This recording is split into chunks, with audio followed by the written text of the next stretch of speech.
খুবই ইম্পর্টেন্ট একটা এমসিকিউ এখন আলোচনা করব। সেটা হলো একটা বলকে বা একটা বস্তুকে যদি আমি 30 মিটার পার সেকেন্ড বেগে উপর দিকে নিক্ষেপ করি, তাহলে বস্তুটি উত্থানকাল কত, অর্থাৎ কত সময় ধরে সে উপরের দিকে উঠবে।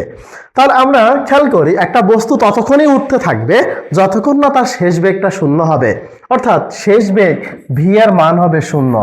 তাহলে আমরা দেখি যে আমরা জানি ভি সমান সমান ইউ মাইনাস জিটি, কারণ বস্তুটি উপরের দিকে উঠায় জি এর মানটা নেগেটিভ হয়ে গেল।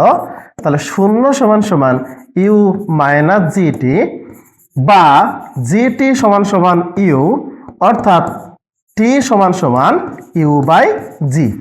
এটা হলো একটা বস্তুকে যদি আমরা নিক্ষেপ করি তাহলে সে কত দূর উচ্চতায় ওঠে। তাহলে আমরা এই যে 30 মিটার পার সেকেন্ড বেগে একটা বস্তুকে উপর দিকে নিক্ষেপ করেছি, তুমি দেখো মাত্র 10 সেকেন্ড টাইমে তোমার জানা হয়ে যাবে। তাহলে উত্থানকাল টি সমান সমান ইউ বাই জি, অর্থাৎ ইউ এর মান এখানে 30, জি এর মান 9.8। তুমি বসালে যে মানটা হবে অত সেকেন্ড হবে এই বস্তুটির উত্থানকাল।